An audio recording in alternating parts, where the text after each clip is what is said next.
Assalamualaikum warahmatullahi wabarakatuh. Salam sejahtera untuk kita semua. Puji syukur atas nikmat yang Tuhan limpahkan sehingga kita dapat belajar dalam keadaan sehat pada hari ini. Para pelajar Indonesia yang hebat, Ibu akan menyampaikan materi PPKN yang berjudul Pengertian dan Makna Bhinneka Tunggal Ika. Bhinneka Tunggal Ika adalah semboyan negara yang tertulis dalam lambang Indonesia Garuda Pancasila. Semboyan negara ini menggambarkan kondisi Indonesia yang memiliki keragaman budaya namun menjadi satu bangsa. Indonesia adalah negara kepulauan terbesar di dunia sehingga sangat wajar jika memiliki banyak suku, agama, ras, dan antar golongan. Keragaman tersebut hidup saling menghormati dan menghargai dalam semangat Bhinneka Tunggal Ika. Bhinneka Tunggal Ika disebut sebagai ikrar pemersatu bangsa yang menggetarkan jiwa. Semboyan ini menggambarkan persatuan dan kesatuan bangsa Indonesia yang memiliki keberagaman suku bangsa, budaya, bahasa daerah, agama dan kepercayaan, ras maupun antar golongan. Secara etimologi atau asal-usul bahasa, kata Bhinneka Tunggal Ika berasal dari bahasa Jawa kuno. Jika diartikan secara harfiah, Bhinneka adalah beragam atau bermacam-macam, tunggal adalah satu, Ika adalah itu. Kesimpulannya, Bhinneka Tunggal Ika secara harfiah memiliki arti beraneka satu itu. Maknanya bisa dikatakan bahwa beraneka ragam tetapi masih satu jua. Semboyan ini diambil dari kitab atau Kakawin Sutasoma karangan Empu Tantular yang hidup pada masa kerajaan Majapahit sekitar abad ke-14 Masehi. Melalui semboyan ini, Indonesia bisa dipersatukan dan semua keberagaman tersebut menjadi satu bagian dari Negara Kesatuan Republik Indonesia (NKRI). Hal ini menggambarkan persatuan dan kesatuan yang terjadi di wilayah Indonesia dengan keberagaman penduduk Indonesia yang terdiri dari bermacam-macam suku, bahasa daerah, ras, agama, dan kepercayaan tidak membuat Indonesia menjadi terpecah. Atas segala macam perbedaan inilah kemudian Bhinneka Tunggal Ika dibentuk. Sejarah Bhinneka Tunggal Ika. Pada awalnya, Bhinneka Tunggal Ika adalah semboyan yang menunjukkan semangat toleransi keagamaan, khususnya antara agama Hindu dan Buddha.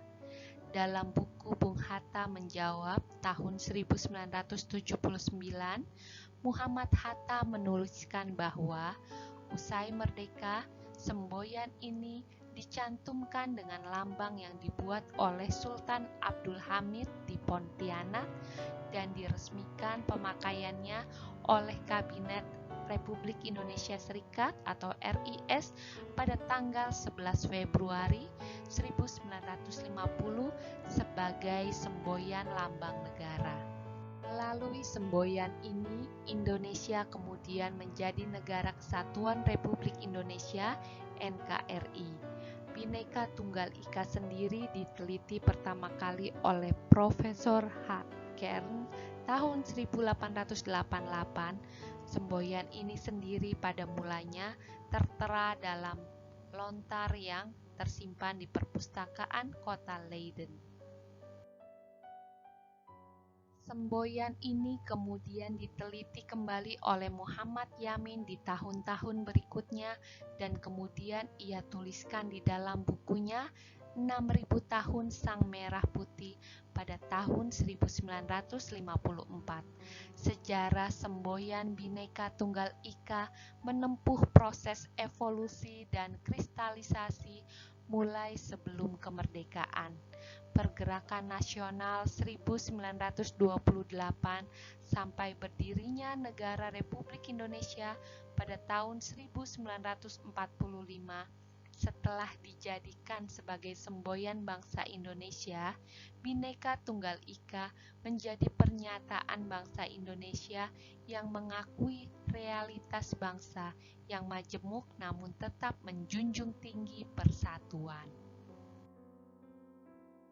Prinsip-prinsip Bhinneka Tunggal Ika. Prinsip-prinsip antara lain, common denominator, terdapat 5 agama di Indonesia, namun sesuai dengan prinsip pertama, Bhinneka Tunggal Ika, perbedaan dalam hal keagamaan haruslah dicari common denominatornya, atau dengan kata lain, menemukan persamaan dalam perbedaan sehingga semua rakyat Indonesia dapat hidup rukun berdampingan.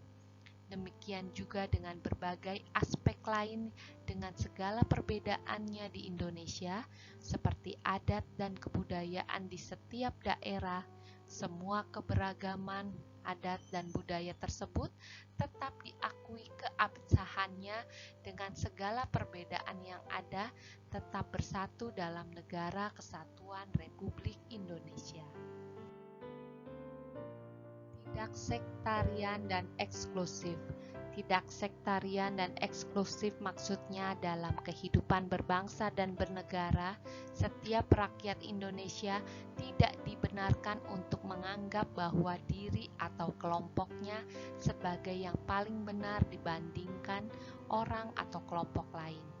Pandangan-pandangan sektarian dan eksklusif harus dihilangkan karena ketika sifat sektarian dan eksklusif sudah terbentuk, maka akan ada banyak konflik yang terjadi dikarenakan kecemburuan, kecurigaan, sikap yang berlebih-lebihan, serta kurang memperhitungkan keberadaan kelompok atau pribadi lain. Tidak formalistis. Bhinneka Tunggal Ika sifatnya universal dan menyeluruh. Hal ini dilandasi oleh adanya rasa cinta mencintai, rasa hormat menghormati, rasa percaya mempercayai, dan saling rukun antar sesama. Dengan cara tersebutlah keanekaragaman kemudian dapat disatukan dalam bingkai keindonesiaan. Bersifat konvergen. Bersifat konvergen maksudnya segala keanekaragaman bukan untuk dibesar-besarkan, tetapi harus dicari titik temu yang dapat membuat segala kepentingan bertemu di tengah. Hal ini dapat dicapai jika terdapat sikap toleran, saling percaya, rukun, non-sektarian, dan inklusif di antara masyarakat. Prinsip pluralistik dan multikultural. Bhinneka Tunggal Ika mengandung nilai antara lain toleransi, inklusif, damai dan kebersamaan, serta setara. Nilai-nilai tersebut tidak menghendaki sifat yang tertutup atau eksklusif, sehingga memungkinkan untuk mengakomodasi keanekaragaman budaya bangsa dan menghadapi arus globalisasi. Saling menghormati antar agama, suku bangsa, menghargai hasil karya orang lain, bergotong royong membangun bangsa tanpa memandang perbedaan suku, budaya, dan agama, tidak saling membedakan bahkan mencaci, karena hal ini dapat menimbulkan konflik serta menjadi sumber awal pemecah persatuan dan kesatuan bangsa. Semangat gotong royong. Semangat gotong royong tidak melulu tentang bahu-membahu membersihkan lingkungan atau menjaga keamanan lingkungan sekitar rumahmu, tetapi juga pada semangat gotong royong dalam melawan hoaks atau berita bohong. Biasakan untuk memverifikasi data atau berita yang diterima dan ingin disebarkan, karena jejak digital sangat sulit untuk dihilangkan. Pasalnya, setiap harinya ada ribuan hoaks yang menyebar dan siap merusak generasi dan kebinekaan negara ini. Demikian pembahasan materi kali ini. Sampai jumpa lagi anak-anak hebat yang soleh dan soleha. Wassalamualaikum warahmatullahi wabarakatuh.